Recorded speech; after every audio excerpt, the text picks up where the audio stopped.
अभिज्ञान शाकुंतलम के श्लोक चतुष्टयम की चर्चा हम कर रहे थे पिछले वीडियो में। श्लोक चतुष्टयम में से प्रथम श्लोक मैंने प्रस्तुत किया था और श्लोक चतुष्टयम में जो दूसरा श्लोक है उसको मैं प्रस्तुत कर रहा हूँ।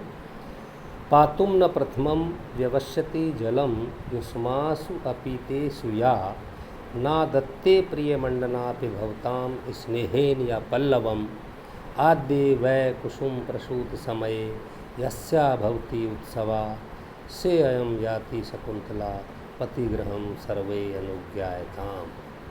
ये चौथे अंक का नवम श्लोक है। महाकवि कालिदास ऋषि काश्यप के मुख से ये श्लोक कहलवा रहे हैं। और जब पति घर शकुंतला जा रही है उसी समय काश्यप अचानक कहते हैं भो भो सन्निहित तपोवन तरवाह। अरे भाई तपोवन के वृक्ष हो,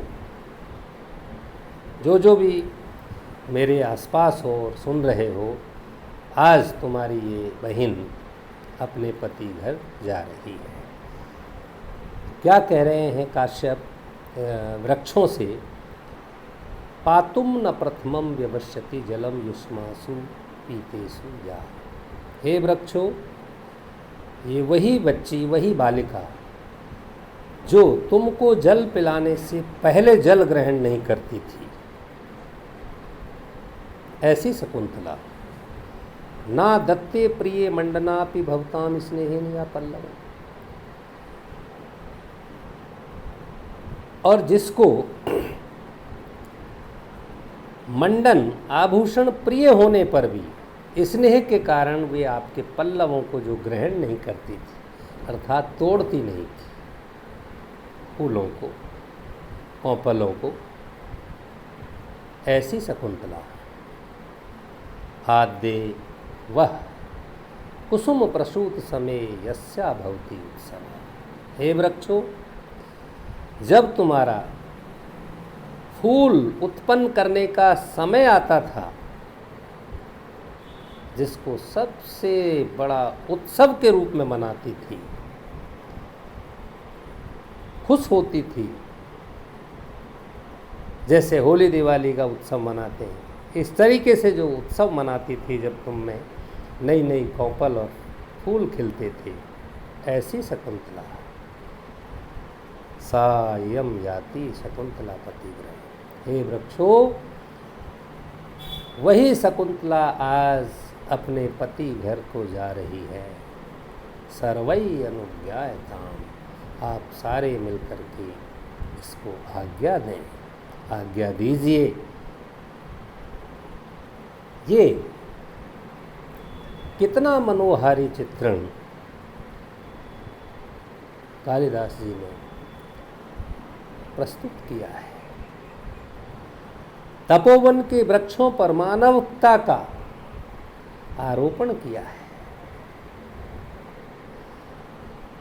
और उन्हें याद दिलाया है, संस्मरण दिलाया है कि ये वही शकुंतला है जो तुम्हारे जल, जब तक तुमको जल नहीं पिला देती थी, अर्थात तुम्हारे थांवलों में जल नहीं सींचती थी, उससे पहले स्वयं जल ग्रहण नहीं करती थी।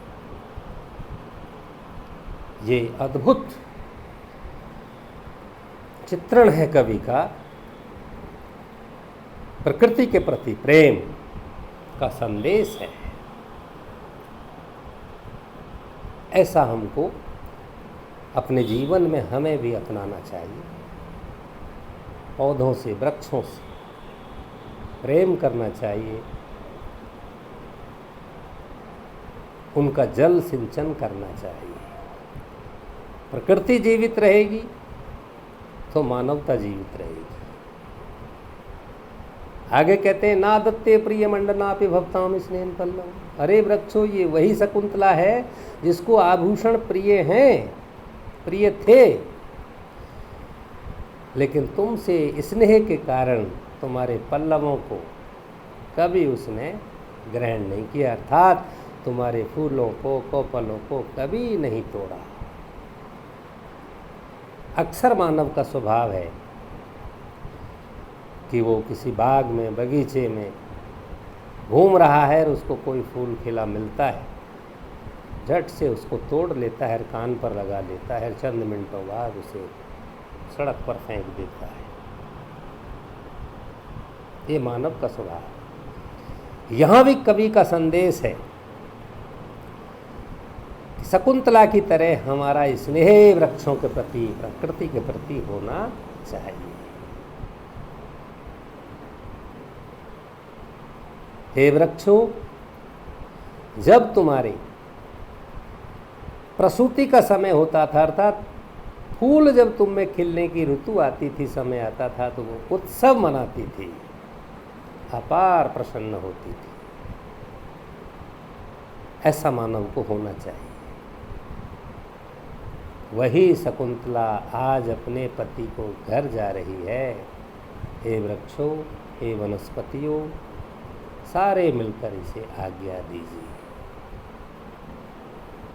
ये कवि का चित्रण, प्रकृति के प्रति प्रेम, अपार स्नेह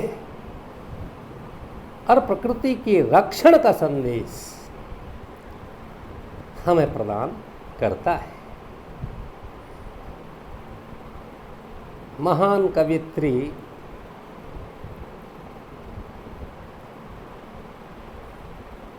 ने लिखा था, जब न तेरी ही दशा पर दुख हुआ संसार को, कौन रोएगा सुमन हमसे मनुज निस्सार को।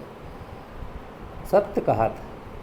मानव का ये स्वभाव है कि फूल ने सारा कुछ जीवन मानवता के लिए अर्पण कर दिया, मानव के लिए अर्पण कर दिया। और व्यक्ति का, जैसा मैं पहले कह रहा था, कि स्वभाव है, फूल को तोड़ा, सूंघा, कान में लगाया या गले में धारण किया और चंद समय बाद उसे मिट्टी में फेंक दिया, सड़क पर फेंक दिया, पैरों में फेंक दिया। तो महादेवी वर्मा ने कहा था कि जब तेरी ही दशा पर नहीं दुख हुआ संसार को, हे फूल, जब तूने सारा अपना अर्पण समाज को कर दिया तो तेरी दशा पर उसे दुख नहीं हुआ, तो कौन रोएगा मनुज सुमन मनुज हमसे मनुज निस्सार को। हे सुमन, हे फूल, हम जैसे सारहीन मनुष्यों के लिए कौन रोएगा। महाकवि महादेवी वर्मा ने ये बात कही थी। तो हमें ऐसा होना चाहिए। प्रकृति के प्रति जो हमारे दायित्व हैं, जो भी वनस्पति है, उस सब का संरक्षण मानव को करना होगा और तभी मानवता संसार में सुरक्षित रह पाएगी।